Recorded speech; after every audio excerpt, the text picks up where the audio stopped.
আমি আমি আমার হেডসেট নিচ থেকে কথা বলছি না, এগুলো দলিল আছে সূরা সাবার মধ্যে, সূরা নামলের মধ্যে, অনেক জায়গায় আল্লাহ রাব্বুল আলামিন সুলাইমান আলাইহিস সালামকে এমন রাজত্ব দিয়েছিলেন, এমন সুপ্রিম অথরিটি, ক্ষমতা, পাওয়ার, টেকনোলজি পৃথিবীতে কখনো ছিলও না, কিয়ামত পর্যন্ত আসবেও না। এখন পর্যন্ত কোনো টেকনোলজি আসে নাই যে আমি এই চেয়ারটাকে বলবো চলো আমাকে ঢাকায় নিয়ে নামাই দিবে, তাও আবার 1 সেকেন্ডের মধ্যে। কতটুকু সময়?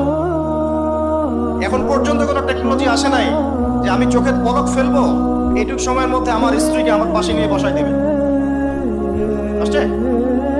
সুলাইমান আলাইহিস সালামের সময় এমন ছিল। সাগর থেকে মুক্তা, মণিমুক্তা আরোহণ করে এটা দিয়ে অট্টালিকা নির্মাণ করা হতো। তিনি জিন জাতিকে দিয়ে কাজ করাতে পারতেন। তিনি যাচ্ছেন রাস্তায়, পিঁপড়ারা গল্প করছে, এই সবাই গর্তে ঢুকো, সুলাইমান আসলে তোমাদেরকে পিষে ফেলবে, আর তিনি মুচকি মুচকি হাসছেন। পাখির ভাষাও বুঝতে পারছেন, পিঁপড়ার ভাষাও বুঝতে পারছেন।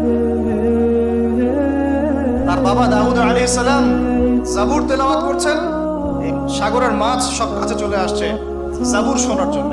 এমন প্রযুক্তি আপনি এখনো বের করতে পেরেছেন? সভ্যতার যে বড়াইটা আমরা করি, এটা একটা কেবল অহংকার। এটা কি আল্লাহ পাকের জন্য বলেছেন, আমি কত কওমকে এর আগে ধ্বংস করেছি, কত যে কওমকে আমি ধ্বংস করেছি। সিরু ফিল আরদি ফানজুরু কাইফা কানা আকিবাতুল মুকাদ্দিবিন। তোমরা এই জমিনে বিচরণ করতে থাকো, দেখো যারা আল্লাহকে অস্বীকার করেছিল তাদের কি পরিণতি হয়েছে। আমরা এখন যেটাকে নিয়ে দাবি করি এটা সর্বোচ্চ স্তর নয় প্রযুক্তির।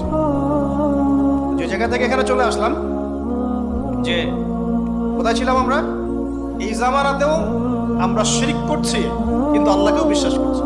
প্রত্যেকটা সেক্টরে শিরক হচ্ছে। ডিটেলস বলার মতো জায়গাও এটা না, এবং এত সময় আমার হাতে নাই। আমি খালি সেক্টরগুলো বলে দিই। এক, এডুকেশন সেক্টর, শিক্ষা সেক্টর, এখানে শিরকের উপর শিরক হচ্ছে। আপনি যদি বিচক্ষণ হয়ে থাকেন, স্টাডি করেন, পড়াশোনা করেন, একটা অনেস্ট মন রাখেন, আগে সৎ একটা মন রাখেন। ডানে গেলে ডানে যাব, বামে গেলে বামে যাব, আমি নিউট্রাল থাকবো, আমি কোনো পক্ষ আগে নিব না, আমি যাচাই বাছাই করে দেখবো কথাটা সত্য না মিথ্যা। শিক্ষা ক্ষেত্রে শিরকের উপর শিরক হচ্ছে, শিরকের উপর শিরক। আজকে থেকে 25 বছর 30 বছর আগে যতটা শিরক ছিল না, এখন তার চেয়ে বেশি শিরক চলে আসছে। এমন এমন শিরক আসছে যেগুলোর প্রতি ঈমান রাখলে আপনার ঈমান ভঙ্গের 10টা কারণ আছে। এই 10 কারণের মধ্যে পড়ে যাবেন, আবার নতুন করে কালিমা শাহাদা দিয়ে ইসলাম কবুল করতে হবে। নতুন করে কালিমা শাহাদার সাক্ষ্য দিয়ে আবার মুসলিম হতে হবে।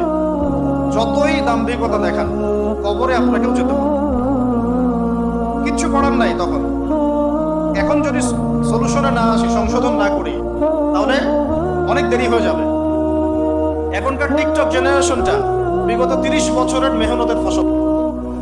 পশ্চিমাদের বিগত 30 বছরের মেহনতের ফসল এখনকার টিকটক জেনারেশন। ওরা মেহনত চালিয়ে যাচ্ছে, না জানি আরো 30 বছর পরে কোন টক জেনারেশন আসবে আল্লাহ ভালো জানে। কমন সেন্সহীন, জীবনের উদ্দেশ্যহীন, একটা বুদ্ধিবৃত্তিক প্যারালাইজড প্রজন্ম। না জীবনের কোনো উদ্দেশ্য আছে, না কোনো পড়াশোনা করে, আর না একটু ভালো করে খেলাধুলা করে, আর না শরীর চর্চা করে, আর না কিছু লিখে, আর না কিছু জাতিকে কিছু দিচ্ছে, আর না পলিটিক্সে কোনো আগ্রহ আছে, আর না ইকোনমিক্সে কোনো আগ্রহ আছে, না ওয়ার্ল্ড অ্যাফেয়ার্স সম্পর্কে কোনো সচেতনতা আছে, না মুসলিম উম্মার এই দুরবস্থায় তার ভূমিকা রাখার কোনো ইচ্ছা পর্যন্ত আছে। না সালাত আদায় করে, না কোরআন তেলাওয়াত করে, আর না ওযু করতে জানে ঠিকভাবে, আর না ফরজ ওয়াজিব সুন্নাত মুস্তাহাব জানে, আর না ফিকহুল মুয়াসসারের মতো সহজ ফিকহের কিতাবগুলো তার আয়ত্ত করা আছে, না কোনো আলেমের সাথে সম্পর্ক আছে,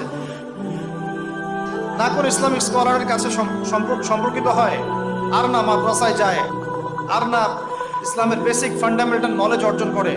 জীবনের উদ্দেশ্যই নাই, শুধু মেয়ের পিছনে, শুধু মাদকের পিছনে, ড্রাগসের পিছনে, কোনো সময় মারামারি দাঙ্গা হাঙ্গামা করছে, কোনো সময় দেখা যায় বাইক দাবড়ায় বেড়াচ্ছে। বাবা বিত্তশালী, বাবার অনেক টাকা আছে, বাস কিনে দিয়েছেন বাইক, পিছনে একটা বেহায়া বেশ্যা মেয়ে নিয়ে ঘুরছে। এই মেয়েটাও বেহায়া, শব্দটা ইউজ করতে চাইনি আমি আমি আমি এখানে জানি অনেক মা বোন আছেন, শব্দটা আমি ইউজ করতে চাই নাই, কিন্তু আমার ভিতরে এমন ক্ষোভ এদেরকে দেখলে হয় যে মুখ থেকে বের হয়ে গেল। একটা মেয়েকে আল্লাহ পাক সৃষ্টি করেছেন কি জন্যে? যাতে সে ইসমাইল আলাইহিস সালামের মতো সন্তান জন্ম দিতে পারে। এই বাইকের পিছনে ঘোরা মেয়েটা কি আপনাকে এরকম সন্তান দিতে পারবে?